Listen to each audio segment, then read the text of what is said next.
So here we have the Kia Sportage on a 19 plate. I'm going to start off by showing you around the outside of the car, and then we'll hop in and run through some controls on the inside. But from the outside you can see it's a 5-door car with alloy wheels. Let's start off inside the boot and then work our way around the rest of the car from there. So as we approach the boot, you'll see that we've got plenty of boot space. This car's got a full colour reversing camera, which I'll show you when we're inside the car. A 60/40 split folding rear seat, and then underneath this tray section, a space saver spare wheel. Okay, so we're just going to work our way back round to the front of the car, and then we'll hop in and run through some controls on the inside. But now that we've done a full circle of it, you can see it's in excellent condition the whole way round. Just briefly before we climb in, I think it's well worth seeing the interior from this exterior point of view. There's plenty to run through on the dashboard, so let's hop in and we'll do that right now. Okay, now that we're inside the car, we're going to start with the dials. On the left-hand side, we have the rev counter, and on the right-hand side, the speedometer and fuel gauge. In the middle, you can see the digital readout for the speedometer and the total miles for this car, which are 2,180. You can change information displayed in that section using buttons on the steering wheel for various different bits of information, as you can see. If we back out to the steering wheel, the button I was using just a moment ago is here. We've got cruise control over that side of the steering wheel as well.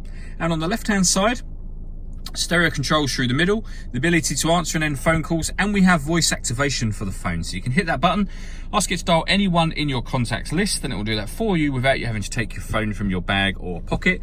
That is, of course, once you paired it up, and that is done over on the central touchscreen just here. Hit all menus, then phone, and simply follow the instructions on screen from there.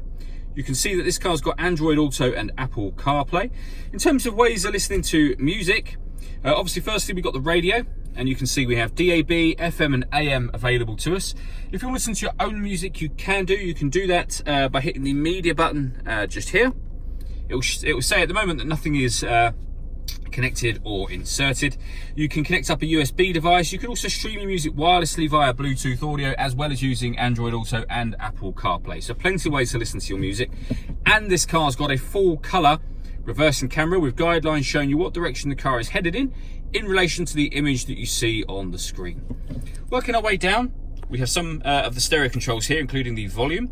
We then have the air conditioning, so fan speed, temperature, direction of the air. When you're happy with those settings, that button turns the air conditioning on and off again, of course. You can recirculate the air that's in the car. That's a great way of heating it up or cooling it down quickly, depending on the temperature you set here. And then beneath that, we have two 12-volt charging sockets, as well as the USB inputs that I mentioned a moment ago. A 6-speed manual gearbox, and then finally, this button just here. This turns on the downhill, and you can see up here, the downhill brake control. So if you know you're going to take the car off-road, hit that button before you do so. You can turn that off just as easily by pressing the same button again.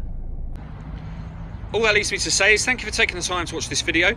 If you'd like to come and see the car in person and have a test drive, please feel free to call any of our MJA sites. We'd love to hear from you soon.